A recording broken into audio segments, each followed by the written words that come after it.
നല്ല ബലൂണ് പോലെ വീർത്തിരിക്കുന്ന ബട്ടൂരയും മയോണൈസ് ചിക്കനും എൻ്റെ അമ്മ ഒരു രക്ഷയില്ല കേട്ടോ. അടിപൊളി ടേസ്റ്റാണ്.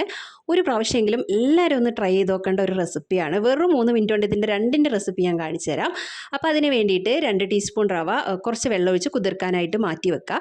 പിന്നെ 2 ഗ്ലാസ് മൈദ, കുറച്ച് സൺഫ്ലവർ ഓയിൽ, 2 ടീസ്പൂൺ തൈര്, പിന്നെ ഒരു 1/2 ടീസ്പൂൺ ബേക്കിംഗ് പൗഡർ അല്ലെങ്കിൽ ബേക്കിംഗ് സോഡ, അതായത് അപ്പക്കാരം യൂസ് ചെയ്യുക. അതല്ല അതും ഇല്ലയെന്നുണ്ടെങ്കിൽ നിങ്ങൾക്ക് ഈസ്റ്റ് യൂസ് ചെയ്യാം കേട്ടോ.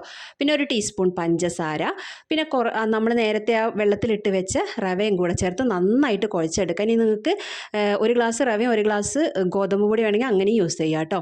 എന്നിട്ട് അത് കുഴച്ച് ഒരു 2 മണിക്കൂർ റെസ്റ്റ് ചെയ്യാൻ വെക്കുക. അപ്പോഴത്തേക്കും നമുക്ക് മയോണൈസ് ചിക്കൻ റെഡിയാക്കാം. അതിന് വേണ്ടിയിട്ട് വെളിച്ചെണ്ണ ഒഴിച്ച് ചൂടായിട്ട് അതിലേക്ക് 2 ഒരു മീഡിയം സൈസുള്ള സവാള നൈസാക്കി അരിഞ്ഞതും പച്ചമുളകും ഉപ്പിട്ട് നന്നായിട്ടൊന്ന് വഴറ്റിയെടുക്കണം. ഒന്ന് വഴറ്റിയെടുത്തതിന് ശേഷം അതിലേക്ക് ഇഞ്ചി വെളുത്തുള്ളി പേസ്റ്റ് ചേർത്ത് കൊടുക്കുക. അതും നന്നായിട്ടൊന്ന് വഴറ്റിയിട്ട് ഒന്ന് അടച്ച് വെക്കാം. എന്നിട്ട് ഇതുപോലെ എല്ലാം ഒന്ന് വാടി വരുന്ന സമയത്ത് നമുക്കിതിലേക്ക് ചിക്കൻ ചേർത്ത് കൊടുക്കാം. ഇനി ചിക്കനും ഈ ഉള്ളിയും എല്ലാം കൂടെ നന്നായിട്ട് മിക്സ് ചെയ്തിട്ട് കൊടുക്കാം. അതിനുശേഷം ഇതിലേക്ക് കുറച്ച് കുരുമുളക് പൊടി ചേർത്ത് കൊടുക്കാം. ഇതിൽ മഞ്ഞൾപ്പൊടി അങ്ങനെ ഒന്നും ചേർക്കരുത് കേട്ടോ. ഇത്രയും ചേർത്ത് നന്നായിട്ട് മിക്സ് ചെയ്തിട്ട് അടച്ചിട്ട് നമുക്കിതൊന്ന് വേവിച്ചെടുക്കാം. അപ്പോൾ ഇതുപോലെ നന്നായിട്ട് വെന്ത് വെള്ളമൊക്കെ ഇറങ്ങി വരും. അപ്പോൾ നന്നായിട്ടൊന്നും കൂടെ മിക്സ് ചെയ്ത് കൊടുക്കുക. ഇടയ്ക്കിടയ്ക്കൊന്ന് ഇളക്കി കൊടുക്കണം കേട്ടോ.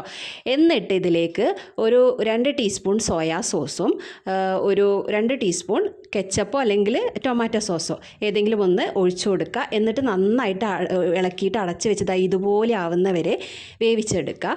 അതിനുശേഷം നമുക്കിതിലേക്ക് മല്ലിയിലിട്ട് നന്നായിട്ടൊന്ന് മിക്സ് ചെയ്ത് കൊടുക്കാം. ഇനി ഫ്ലെയിം ഓഫ് ചെയ്തിട്ട് ഇത് അടച്ചിട്ട് ഇത് തണുക്കാനായിട്ട് മാറ്റി വെക്കണം. തണുത്തതിന് ശേഷം നിങ്ങൾ ഉണ്ടാക്കിയ മയോണൈസോ അല്ലെങ്കിൽ വാങ്ങിച്ച മയോണൈസോ ഏതായാലും വേണ്ടില്ല, അത് ഇതിലേക്ക് ഇട്ട് കൊടുക്കാം. എന്നിട്ട് ഇതുപോലെ നന്നായിട്ട് ആ മയോണൈസിൽ മിക്സ് ചെയ്യുക. ഇപ്പോൾ ഇതിലേക്കൊരു 2-3 ടീസ്പൂൺ മയോണൈസേ വന്നിട്ടുള്ളൂ കേട്ടോ. അപ്പോൾ നോക്കിയാൽ നല്ല അടിപൊളി ടേസ്റ്റാണ്. ഇനി നമുക്ക് ബട്ടൂര റെഡിയാക്കാം.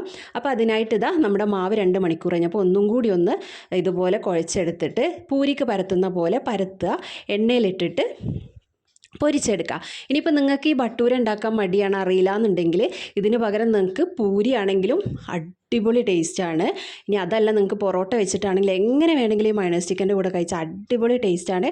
ഒരിക്കലെങ്കിലും മിസ് ചെയ്യാണ്ട് നമ്മളൊന്ന് ടേസ്റ്റ് ചെയ്ത് നോക്കേണ്ട ഒരു റെസിപ്പിയാണ് കേട്ടോ. അപ്പോൾ എല്ലാവർക്കും വീഡിയോ ഇഷ്ടമായി എന്ന് വിചാരിക്കുന്നു. ഇഷ്ടമായിട്ടുണ്ടെങ്കിൽ ലൈക്ക് ചെയ്യുക, ഷെയർ ചെയ്യുക, സബ്സ്ക്രൈബ് ചെയ്യുക. പിന്നെ ഈ മയോണൈസ് ചിക്കൻ ഒന്നും എനിക്ക് കറക്റ്റ് വീഡിയോ എടുക്കാൻ പറ്റിയിട്ടില്ല ഇതുപോലെ കഴിക്കുന്നത്. അപ്പോഴത്തേക്ക് എല്ലാവരും കോരിക്കൊണ്ടുപോയി. അതുകൊണ്ടാട്ടോ എനിക്ക് കിട്ടിയത് വെച്ചിട്ട് ഞാൻ കാണിച്ചിട്ടുണ്ട്. അപ്പോൾ ലൈക്ക് ചെയ്യുക, ഷെയർ ചെയ്യുക, സബ്സ്ക്രൈബ് ചെയ്യുക.